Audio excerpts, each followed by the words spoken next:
Chris Clenshaw has been heralded by many as the captain of the ship, guiding EastEnders back to the promised land. They retook first place as best soap and became the show to watch in a stint to erase the memory of the previous grittier years. Chris stripped down the show and repainted it, turning it from an edgier crime drama into a more family-centric based soap, with the crimes fading away and the spectacle becoming more about the clans that reside on the square. Rooted in heavy EastEnders nostalgia and ahead of the groundbreaking EastEnders 40th anniversary, he would bring back stars from yesteryears and remind us why we miss them. Spearheading fantastic returns like Cindy Beale, David Wicks, Bianca Jackson, Yolande Truman, Chrissy Watts, and more and more. This would culminate in the EastEnders 40th anniversary, where his prize stars would take centre stage with a freak accident with the Queen Vic rumbling before our very eyes.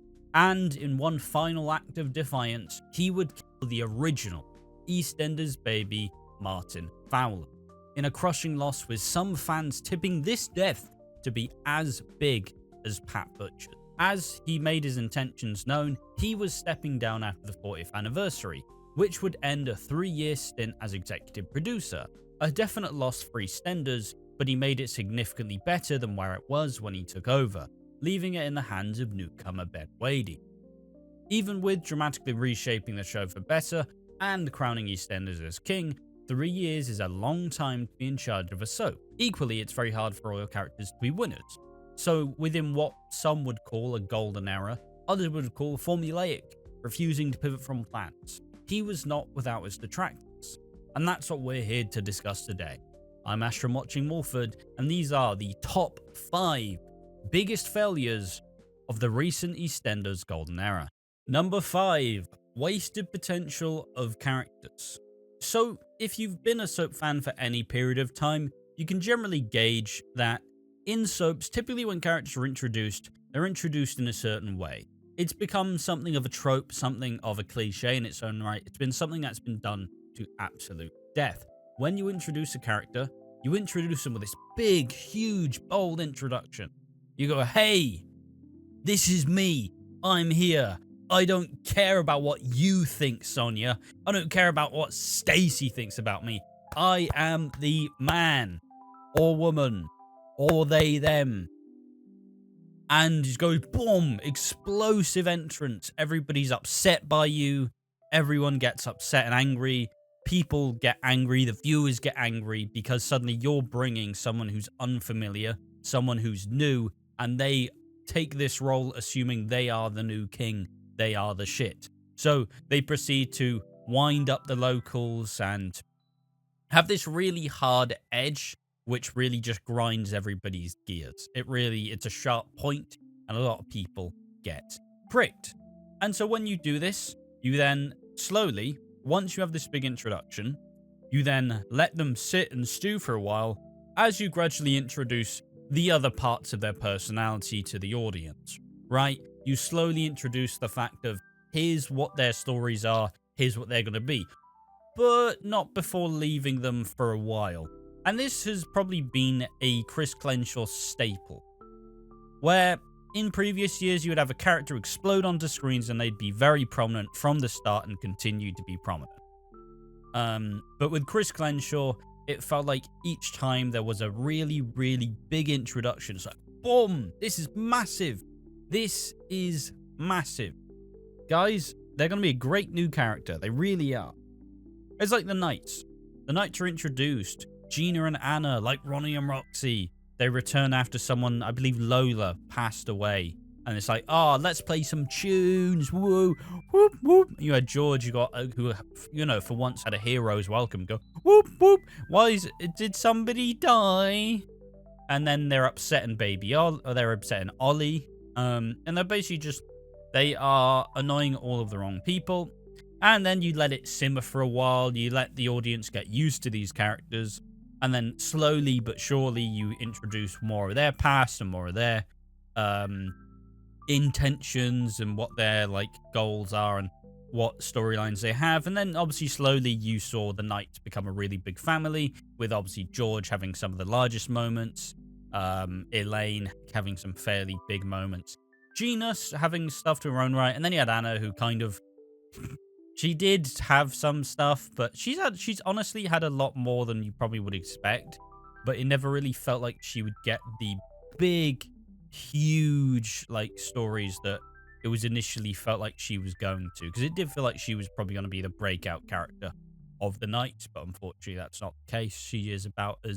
She's given about as much faith as the little dog Tyson is. And so, you know. And the last time we saw him, he grabbed a bit of lamb off the floor. You know what I mean? But, and obviously you can tip this from different times as well.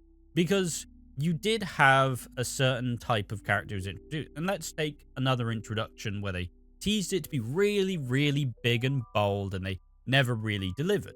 That time we can probably take the Bakers, the new Bakers, Avery, Finley, and Felix. 3 characters who were introduced as bold. You know, here's Avery. He's this charming guy, but he's a bit of a wheeler dealer. Oh, but turns out he's dying. And now Felix and Finley, 2 characters who have never really done anything by themselves. Now they have to adjust to this new life on the show without their dad and with Mitch. But, you know, Avery was dying, and he did die, so we got introduced to Felix, Finley, and Tara Masu. Felix, who is a very proud and openly gay character who doesn't take stuff too seriously and has a drag alter ego called Tara Masu.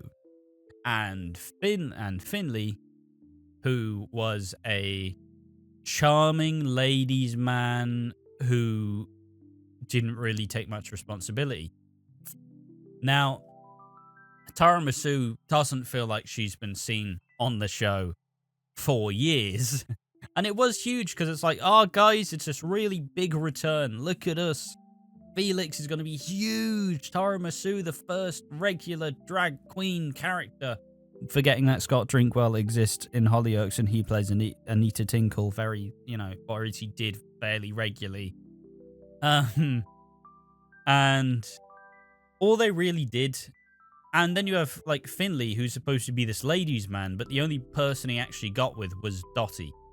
Like, it doesn't really work if you make a ladies' man and make that his entire character, and then you don't actually pit him with anyone. You know, like, it's kind of a crazy thing. And obviously, after the big storyline where Avery's dying, the characters just kind of go into limbo, right? They go into limbo, and you go, okay, but maybe soon we'll get the big storyline. We'll get the big storyline that'll make them break through. But the issue is, it never came for these characters. Finley left after, I think it's roughly just below a year, and for a week, where he got in some trouble with the Panasars and they blackmailed him out of Walford, but he scammed his way into at least getting some money, and he was going to leave and go to Ireland. And for that 1 week, we got an insight as to who Finley could have been. And it was exciting, and it was the best the character had ever looked, sounded, and acted. But the main problem is, he just spent the last 9 months doing nothing. And even Felix has still stayed. He was still kept on, despite Finley leaving. And once again, what can you actually call as to what Felix has done in the past however long they've been here for? He talks to people, and now he's enduring this potential relationship with Johnny Carter, which ultimately is going to end in tears, simply because, well, Felix has already been tipped to leave. And with Felix's acts pretty much being a culling of this character, it's, you know, it just shows a true lack of belief and vision for Chris Clenshaw, because neither really lived up to the potential that was touted. And you could say this for a lot of characters, right? You could say this for a bunch of characters. Like, there are some characters that obviously did good and survived, but, you know, there were characters that definitely went left missing in this era, like Karen Taylor. Karen became a compelling character for the first time in years, where she is finally dealing with Keanu's downfall. That's really, really exciting. But also, the best she was the week she was leaving. It's an impossible scenario. And it's the weird thing where it's like Chelsea, for example. Chelsea was brought back, had the big relationship with Gray, and then, since all that wrapped up, she has proceeded to have a relationship with Ravi, and then that got shelved because they wanted Ravi and Denise, and then they made it a big 40th anniversary thing where it's Ravi and Denise, or Jack and Denise. But still, since then, Chelsea, what has she continued to do? It's like Kim. Not Kim. I'm meaning Kim Metcalf. It's like Sam Mitchell. What has Sam Mitchell done in her recent stint? Well, she has... Sam Mitchell, and obviously this isn't just a Chris Clenshaw problem, but still, this is a problem with soap where you don't really want to make these permanent decisions unless you have a really interesting idea. Where Sam Mitchell could have left with Ricky Butcher, as they were teasing potentially getting back together, move back with me to Germany, and instead of leaving with him and actually continuing to develop, they just had Sam stick around until just after Aunt Sal's funeral, where she outed Phil's sleeping with Emma, Lola's mum, and then she just left as she came, still penniless, stealing money from Phil again, and now Phil's not going to be there to bail her out. It was a big return, and all she really did was play Agony Aunt, who dropped a few really, really good one-liners. It's a criminal way to undervalue and underutilize a character who reasonably so didn't necessarily want to come back, and you can't really blame her.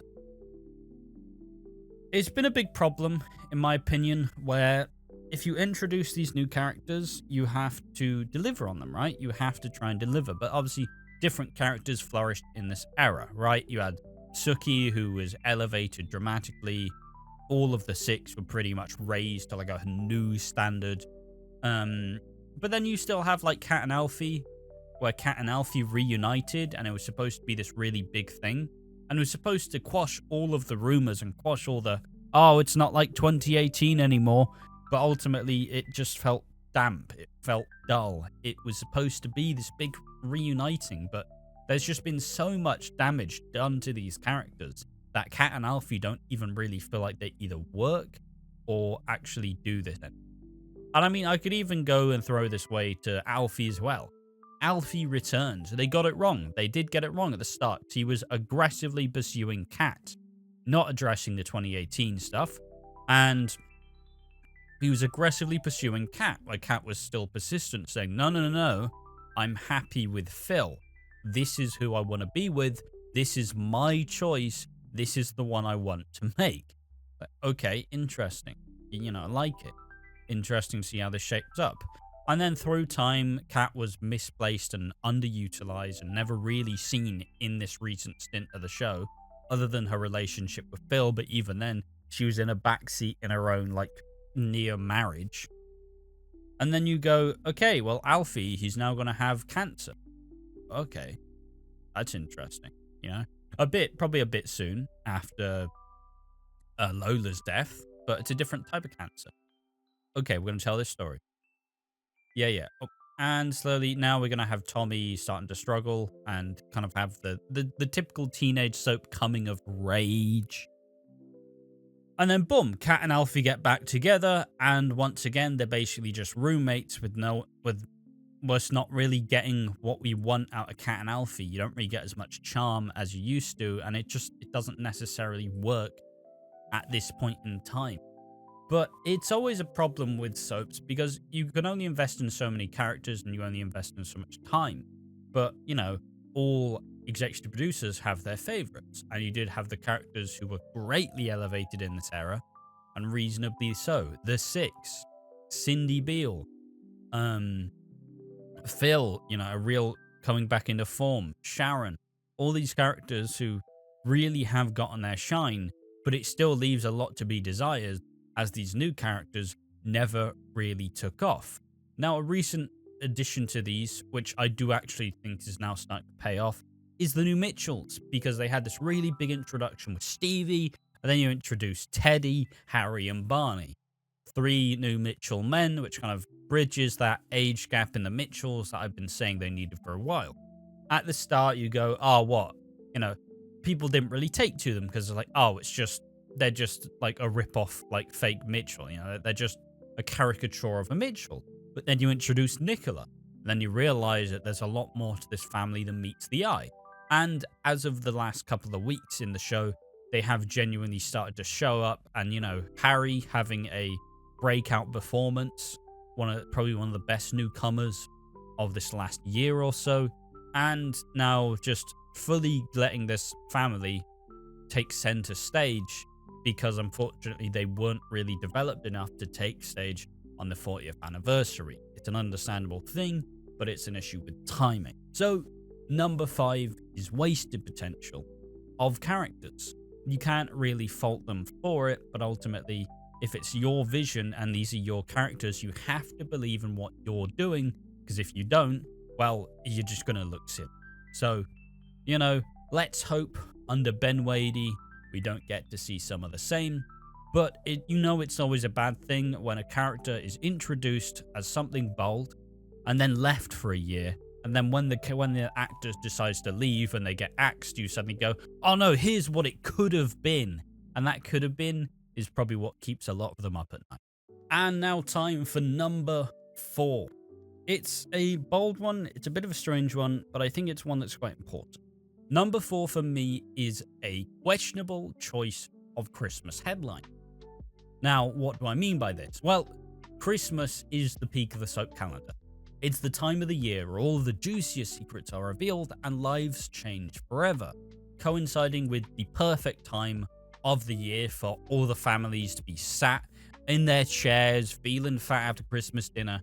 You all sit around the TV and just watch what's on, because that's what you do. It's Christmas. And this sets the scenes for the soaps, whatever soap you're into.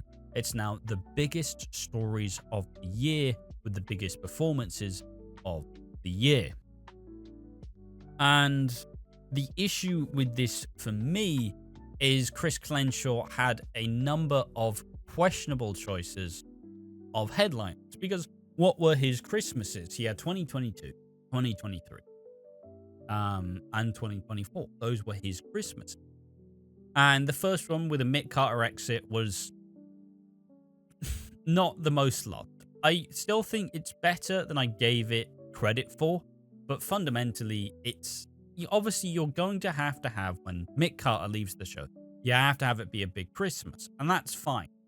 You know, we can at least appreciate that. That's solid enough, but ultimately it was a bit contrived for me. And I mean, I'm pretty sure we did our ranking of like the Christmases, and it should, you know, my opinions of it is it's a solid enough Christmas, and you would be remiss to figure out what else could have gotten center stage that Christmas, but fundamentally that was it, and you had to tolerate the horrendous Janina-Mick relationship and the devouring of Mick and Linda.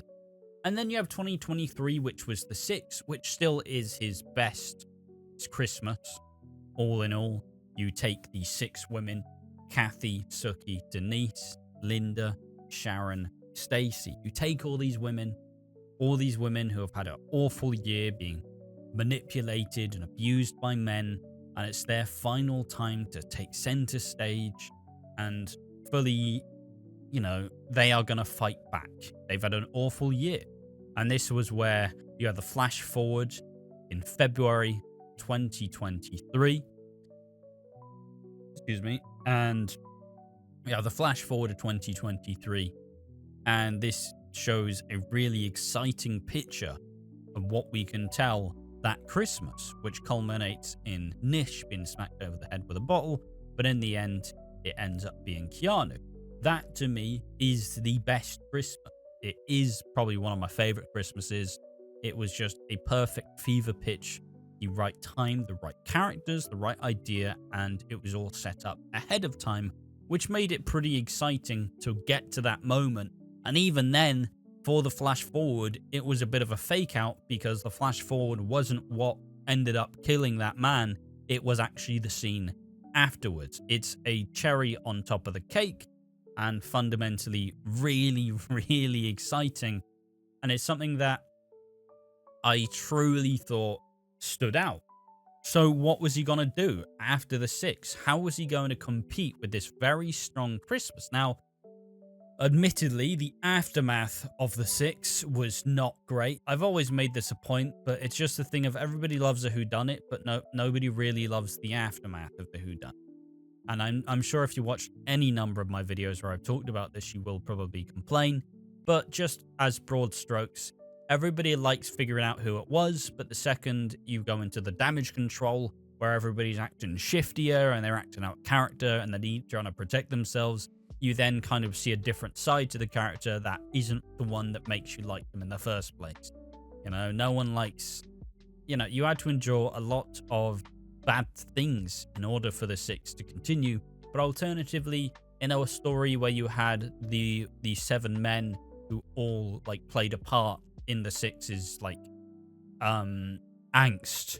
You also had to have the woman pay for their actions, because then you wouldn't really be telling a nuanced and balanced story. So the 6 was great. The 6 was great. But then you get to 2024, and then that Christmas is the Cindy, everyone hates Cindy Christmas. Which, you know, her being brought back from the dead was a good idea in retrospect. I do still think it was the right decision. I know that it takes a potential Ronnie and Roxy return away from us for a while, but fundamentally, it was a really important and big story that had to be told. And I think that Cindy has done it. I think that Michelle Collins done a good job. And I think that EastEnders has done a really good job of reminding us and making Cindy probably the most hated woman in soap for the last 2 years. I think they've done a tremendous job of doing it. And obviously this was supposed to be the big Christmas spat. This was supposed to be a really big Christmas storyline. And everyone at the time is feeling quite underwhelmed. Because yes, you are competing with the 6, the big Christmas episode.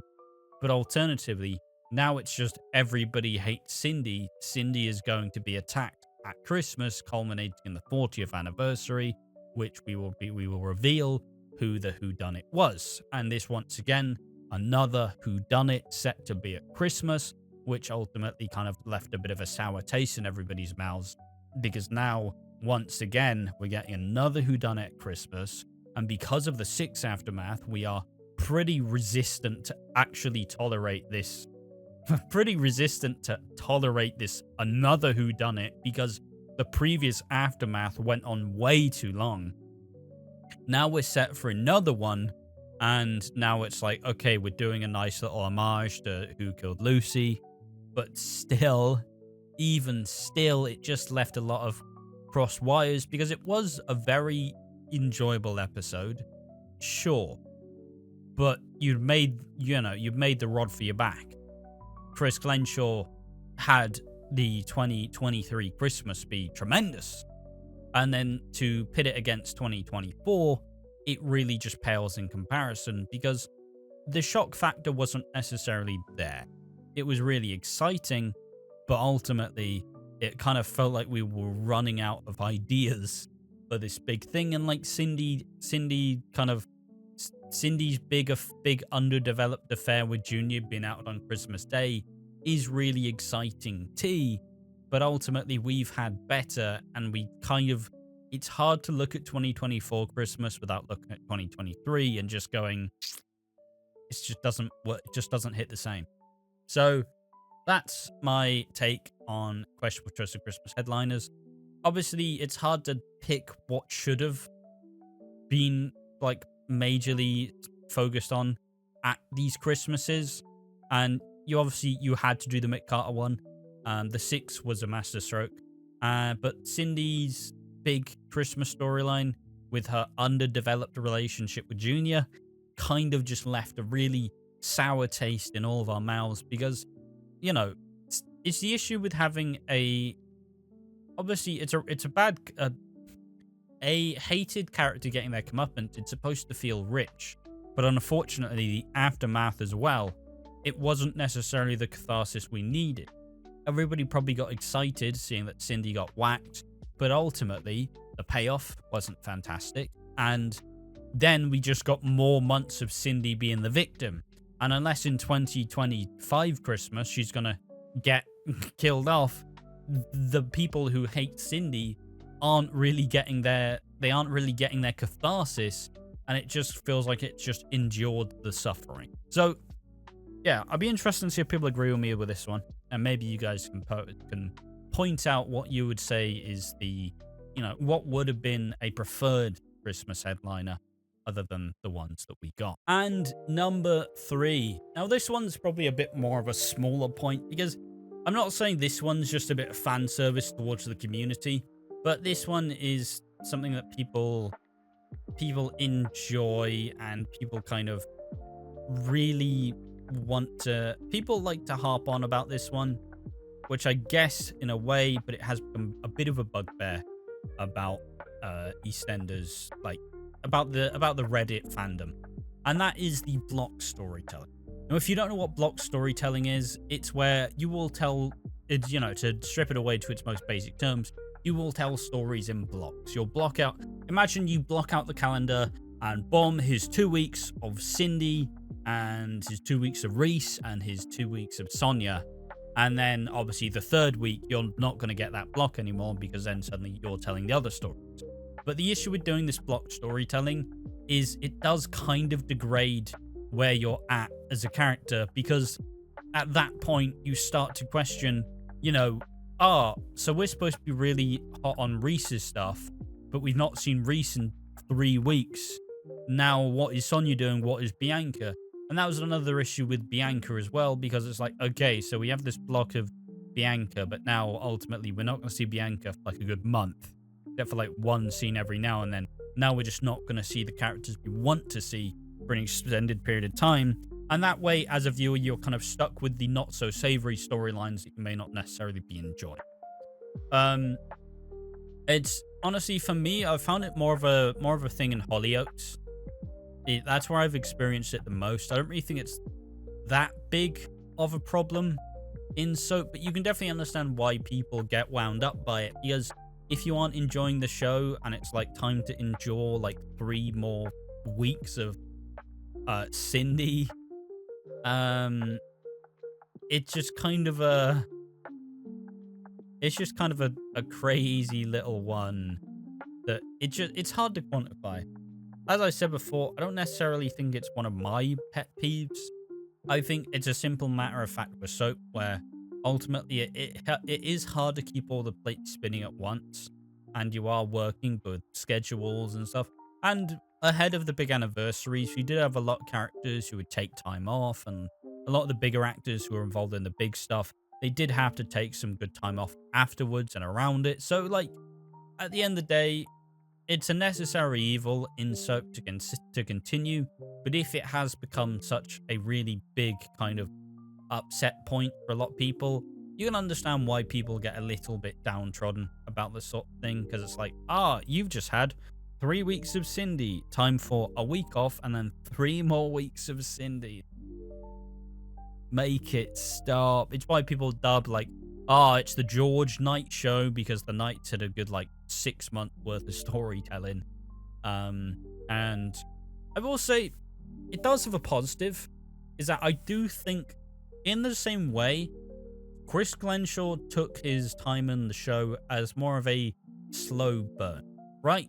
But in the same way, you also had characters like Stevie Mitchell, you had characters like Gloria Knight, who only really did like 20 odd episodes, but still kind of proved to, after a few months, you feel like they've been there for longer than they have. So by the time that it was time for their exit, it just makes you go, wow, this was actually really good. And it feels like more developed and worked for. So we understand what they're trying to go for with block storytelling, because it does manage to make it feel like it's all continuing. But especially if you kind of get caught up in the minutia and you take a little bit too long to actually create these plans, and you leave people hanging a bit too long. Like, some people like the slow burn, and it's one thing I've seen people complain about is people complain about how, if you watch it in the 80s, you would be like, oh, it's so slow. But ultimately, there are limits. And you can understand why people would just go, what, so Linda's not in it for 4 months now, great. If they're your favourite character, you're probably going to be a little bit meh. But yeah, that's not really in my opinion. This is mostly just to satiate the Reddit.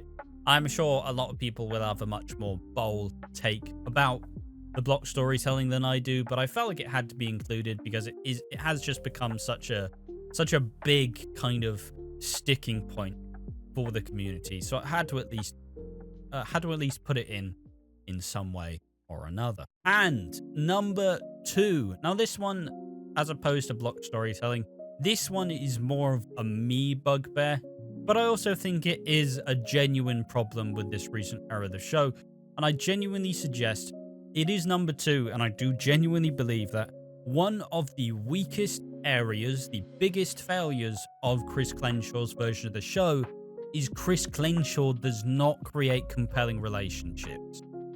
It's a matter of fact, right? Because the amount of...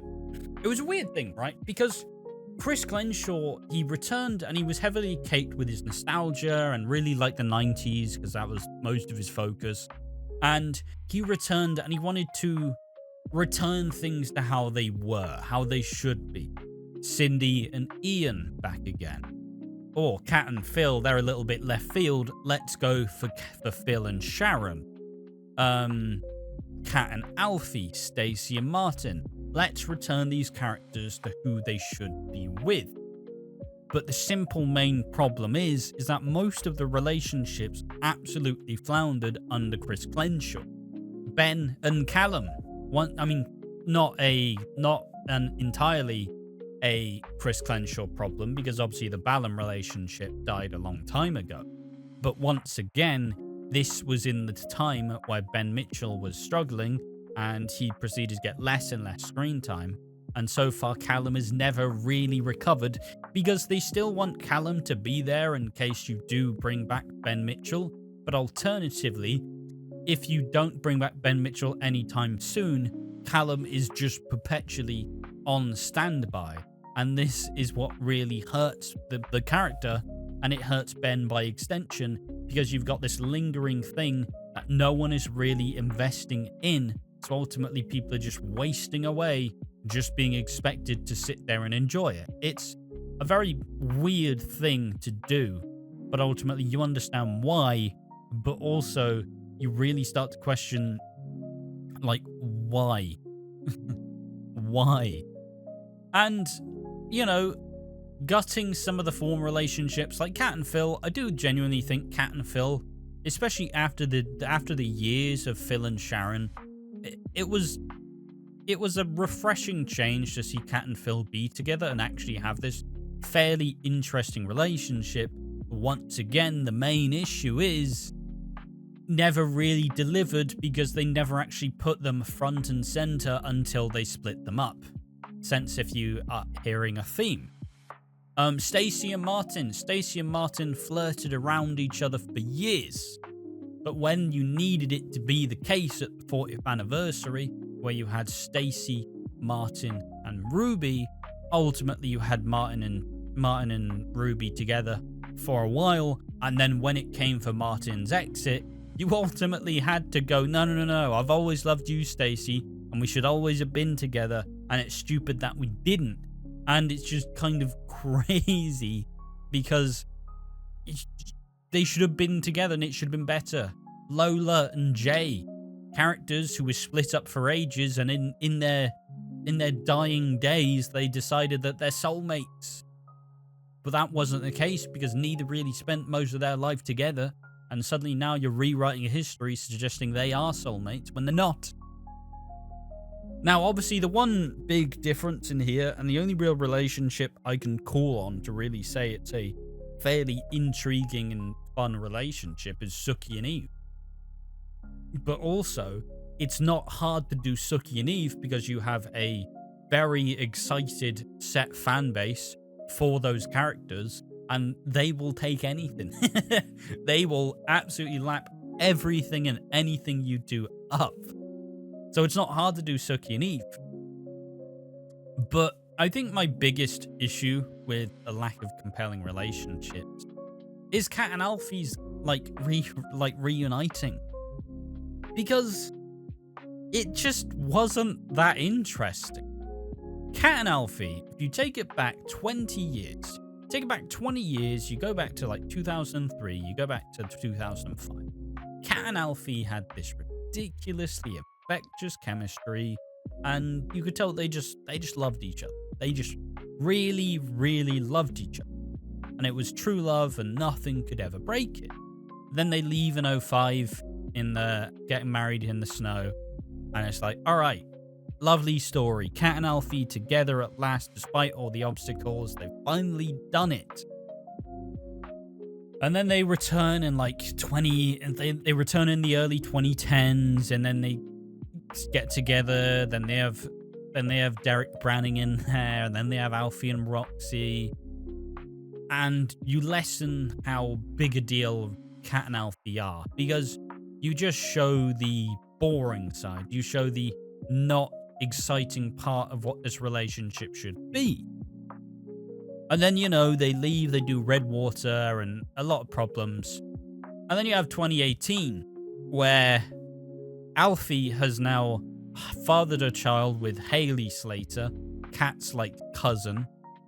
And you have this whole Christmas and this whole Alfie return, where instead of being the cheeky, chappy Alfie, you proceed to make him a wheeling, dealing, slimy conman who is genuinely scamming old people out of funeral deposits. And he has that ridiculous ringtone. It was constantly going off and he was constantly scamming people. And in the end, he just simply pawned off Kat by saying, I think, it doesn't matter that I fathered a child with your cousin. I think that we should be together and you should get over it. And then when pushed about it, he obviously does the you Slater women are all the same and blames Kat for what Uncle Harry did to her, which is crazy. And then, so he leaves disgraced, and you go, all right, maybe this was supposed to be Alfie's exit, Alfie never really supposed to be a big villain, and this did ridiculous damage to the character. Then he returns in 2022. He proceeds to, as I said earlier, aggressively pursue Kat despite Kat not showing interest. And after a whole lot of kind of time and Kat and Alfie being there, Kat supporting Alfie through his cancer scare, them being together to try and deal with Tommy's anger issues, they get together. They have a little fight with a fire extinguisher, and they see the fireworks and they kiss, and it's like, yes, Kat and Alfie are back together finally. Why do I feel nothing? Why do I feel nothing? And it's another big issue where you're not supposed to feel nothing. These are supposed to be big, courageous, huge, victorious moments where everybody's supposed to flock to it, because Kat and Alfie, the couple who are truly in love, are now in love again, and it's time. And, it was all stupid. I can't believe you wasted all the lost time. And then it's my other bit, is you don't really see couples actually in love. You kind of see couples, I kind of dub it as roommates. Couples are usually just roommates who occasionally talk about doing stuff. It's a lot of tell, not show. We're not showing them being in love. We're not showing them be together. We're showing them kind of appreciating each other and what they do in this big grand scheme. So, in terms of compelling relationships, the best ones probably have been Sookie and Eve and that Jay and Lola towards the end. But ultimately, I found it very hard to remember any of the actually compelling relationships and just love stories that have been told in this era of the show, because a lot of it has been stripping it all back, trying to get it to return to the status quo, but ultimately the status quo was left for a reason, because sure, we now have Kat and Alfie back, but you also have to work through all of the baggage that you've established and previous writers have established So therefore, we don't feel like this is as big a deal as it probably should be. It's a really hard one to do because, like, and it is hard to reinvent some of these older couples. Like, oh, you want Phil and Sharon? Well, Phil and Sharon have been through the ringer. Like, oh, Stacey and Martin again, but it never happened. It never happened.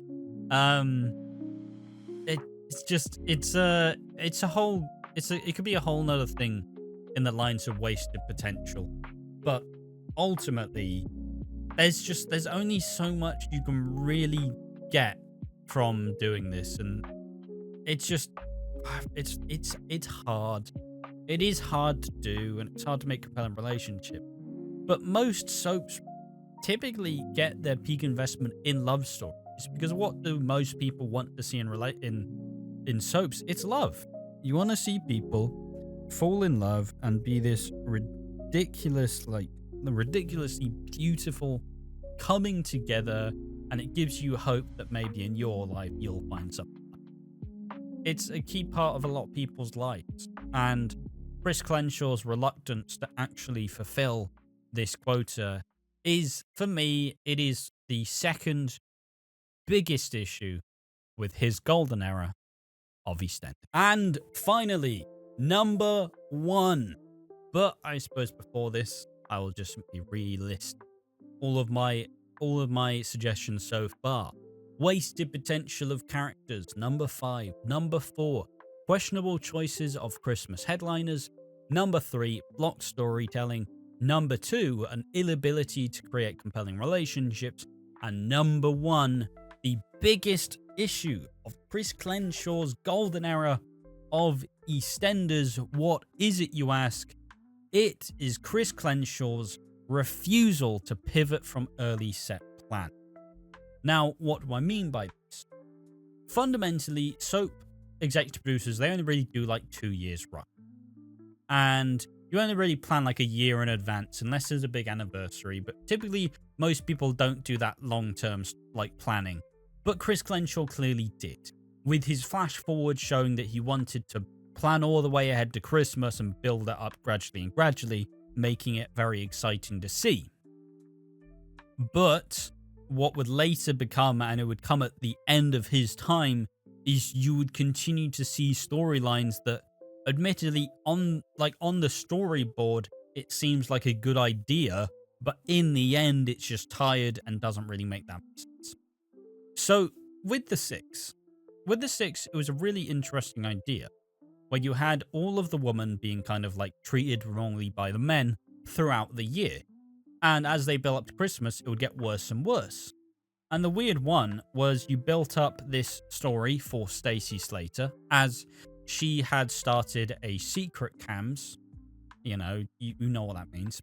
She had started a secret cams account in order to try and cope with the cost of living crisis and try to provide for her family, with Lily having a baby on the way.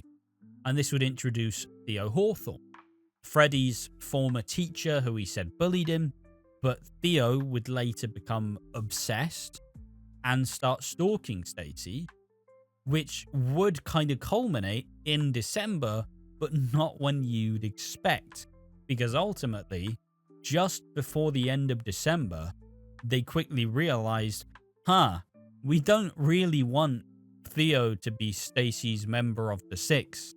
We don't really want Theo to be the big bad that Stacey had to deal with this year. So Theo is now going to jail and she's going to sleep with Jack. And Jack is going to be this collective link between Denise and Stacey because Denise slept with another Branning. And it's like, you spent all the year building up this Theo Hawthorne stuff, and at the end you just very quickly pivot away from it. Or not pivot away, but like you very quickly shelve it and go, no, it was always supposed to be Jack. It was always supposed to be Jack. What? That one was probably the first and most glaring problem for me, where you do that and it's like, okay. But then with the six aftermath, all in all, once again, that's probably one of the biggest like dark spots as well. Because once again, it's that whodunit. Where the whodunit's exciting inherently, But the aftermath goes on way too long. And the sixth aftermath never really delivered at the end of the day. Like, it was supposed to be this big, cool, uniting force where they were all going to get away with killing Keanu. And it was going to be this really big, dramatic thing. And we all thought there was going to be a really big scene, but they were never really at risk at any time. Like, they were in danger, sure. But, like, I like a lot of what people didn't really buy into. Nobody really thought any of them were going to go to prison. And admittedly, a lot of them did face major consequences for their part in the six. Not criminally. But you also still have all of them still on the show. And they may have lost something. They may have all lost something. But also, yeah, it just leaves you left wanting more. So, like, the biggest payoff for the six was we got Dean confessing for his assault on Linda. We finally got Dean to confess the worst thing he'd done, and finally giving Linda some closure. But the aftermath of the six was Linda falling off the wagon, which, you know, as an audience, it's exciting for a little bit, but ultimately, when the reality sets in, it is miserable. You deeply affected Sookie and Eve. You kind of ruined Jack and Denise. Not that there was anything really good. You had a mental health relapse. Kathy was left alone again. Stacy is kind of struggling. Sharon has lost another man that she loved and she would be grieving. And ultimately, the aftermath of the six never really delivered. And I don't really know what their long-term plan was. But it was supposed to be this big deal where it's like, it's finally over, guys. It's finally over. There were fireworks. They were all wearing the six clothes. It was a kind of cool ending. But considering you had no intentions on making any of the main cast for that leave, it just kind of makes you go, what was the point? Because the Christmas was great, and it really did kind of establish this era, but also the aftermath, and people were very angry at it initially, but by the end, it really did just peter out because he refused to pivot from the timeline, refused to end it early. The next one I have in this is Nish. Nish Panesar, introduced in 2022, 2023. The kind of manipulative, controlling husband of Sookie Panesar, who went to prison for killing a man out of jealousy. He was manipulative and scheming. And his introduction was really exciting because you had Sookie finally ready to come out and accept who she was, and then you have Nish, who strips away her control, coercively controls her, and is outright abusive. And everything leading up to Christmas 2023, with him being involved in the initial flash forward, suggests that he was going to die. Now, admittedly, both myself and Piggy went on the record for saying, I don't think Nish should die because there's so much more you could do with the character. But ultimately, what he did in 2024 and beyond never really seemed to live up to what he was doing initially. Because then after 2023, you have, Nish is dying. He is dying. He is dying. He is going to die. He's going to die soon. Never mind. He's going to die later. He's going to die relatively later. Soon. He's going to, and it was a big obstacle to get Sookie and Eve to be apart again.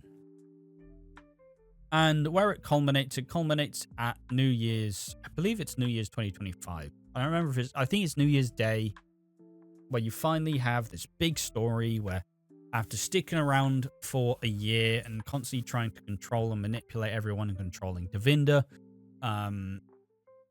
trying to play a part in like splitting like Priya from the family, trying to, at first he stays and he's like, no, I've changed. And then he stays and he doesn't change and he goes to do it again. And then in December, I don't remember how, but he gets locked up. But he escapes. And instead of making it a big deal because he wasn't really a part of the Christmas plans, Nish escapes at the end of December, at the start of December, and then sits around in an abandoned house for a month. And then, once people figure out, he escaped, we should keep looking for him, the police don't find him. And then they plan, he fakes his death. And then obviously he shows up again at Sookie and Eve's. Is it Sookie and Eve's wedding? No. But he shows up at this big. Hold on, let me read. Yeah, okay, so yeah, they got married, but Sookie, but Nish got involved. He found his way to the big hotel. And this was going to be really, really massive. And then Nish eventually, he kind of coerces Ravi into pushing him off. But Sookie falls with him, and then Nish dies. Doesn't die from his illness. But he does die being pushed off this big balcony with Ravi being his killer. And the end of Nish, the story, the New Year's stuff was good, but ultimately how we got there was a little bit tired and probably felt it went on too long at the end of the day. In my opinion, the Nish stuff went on way too long because ultimately in the end you're just like, can he just fucking leave, please? Can he just go? Can he please just fuck off? And yes, it was a really victorious thing in the end where Sookie and Eve, they're finally together. They're finally happy. And it's a huge deal because Sookie and Eve, after all the upheaval, it's finally over. Nish is gone. But the process should not have been so arduous to get there. And I think finally my other take on what else took too long to really set in. And if you watch the channel for any extended period of time, you will fully be able to notice and recognize, and you will have heard this before. But Rhys Colwell being the big overarching villain over the 3 to 2 years he was there was a really questionable decision, because ultimately you spent most of the time during the storyline not really knowing how to feel. Because Rhys was an exciting little character at the start. At the start, I was on the record saying I think Rhys and Sonia should be together for 25 years if they both stay. Now, both of them have left. But, Rhys was a character who you didn't really know how to feel. And they really did sow the seeds of uncertainty, because at any possible times where he was made to, where he didn't want to tell the truth, he would consistently lie. Even if it was something not important, he would lie. And you don't know how to feel, because then suddenly you introduce Debbie, a character who, is Rhys's wife, but she's in a comatose state, and she won't really, she will never be able to function by herself again. And then, so interesting, then they go to have a baby, all right? But then Rhys starts siphoning money from his wife. It's not his money, and he's also siphoning money and scamming the locals, and he's siphoning money from Debbie's parents, who are paying for her care. And then once he kills Debbie, okay, interesting. Not what I expected. Kind of crazy. Happened in a random episode in June or July. I think it was one of the two on the 23rd. This big thing. Oh shit! Rhys has actually killed his wife in EastEnders. She is dead. Whoa. And then you very quickly have Sonia get locked up because she was filming for Channel 4. And you bring back Bianca, who had a pretty bizarre exit in the first place, where we didn't really understand why she was still around. She then tries to fend off Rhys, who kind of in the most stupid way possible tricks her and kidnaps her, who she is in the abandoned unit for 3 months. And then you just get a continued kind of response of Reese constantly trying to cover his tracks. And it's fairly okay, but it's still like, oh, Christ. And like, yeah, sure, the Where's Bianca stuff did go too far because people really were like, why have we not seen a single thing of Bianca for a month? But we've seen little bits. And I was one of those people in the end saying, like, for Christ's sake, why are we not just showing this? And then it kind of goes, oh, this is exciting, you know.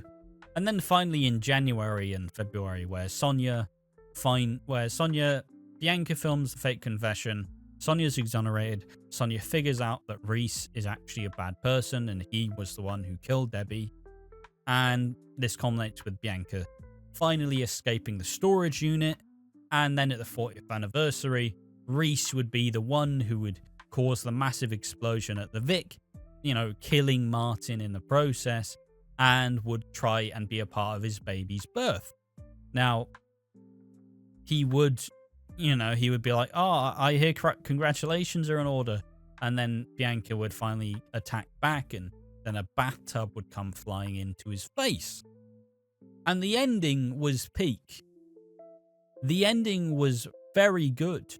And it was the perfect send-off for Reese, a character who you never really knew how to feel about, and in the end you exposed his true colours. But even then he was still a bumbling idiot. And so you finally pay this off. But then Bianca and Sonya are both leaving. Reese is dead. And the whole process of getting there, it once again felt like it took way too long. And it's another part of this where it doesn't really feel like... Obviously, you don't want a executive producer to like be on Reddit all the time, be like, bloody hell, what are they doing?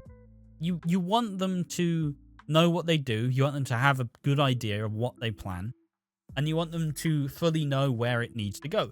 But you also want there to be an ability to pivot away from something if people aren't exactly lapping it up. And I think that's the problem with Reese. It's a problem with Theo. It's a problem with the Six. It's the problem with Nish. All of these storylines felt like they went on way too long, and that left the audience a little bit kind of frazzled as to why it was still happening. And that's generally my problem with a lot of these storylines and a lot of the Chris Clenshaw era, is a lot of them went on a bit too long.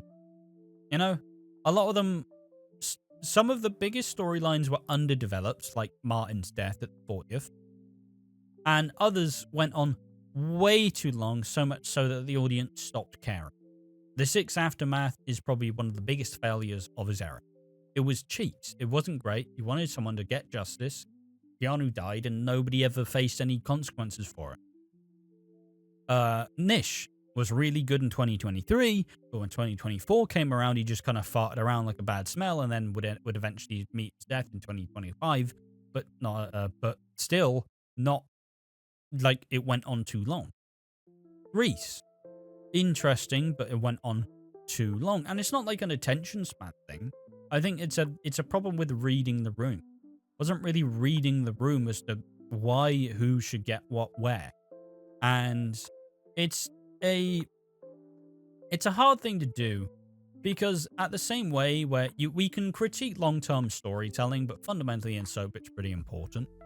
Because ultimately, if you're planning out a really big storyline, you typically need to know what's going to happen before it happens, so you can set the seeds and build it up. I mean, it's why the Who Killed Lucy reveal is so garbage, because it's like, oh, it's Bobby. Because they clearly didn't really have an idea. They wanted it to be Jane, then they wanted it to be Cindy, then they wanted it to be Bobby. But none of the options are necessarily good. Because ultimately, it means someone is killed like a young woman. So having this big long-term planning is really key, and I will miss it when he's gone, because it was one of his best assets, the flash forward into 2023 Christmas. It was a really, really exciting time to be an EastEnders fan, and like during 2023, most of the episodes were really addictive to get into. I'd watch a lot of them and go, I need it now, I need more.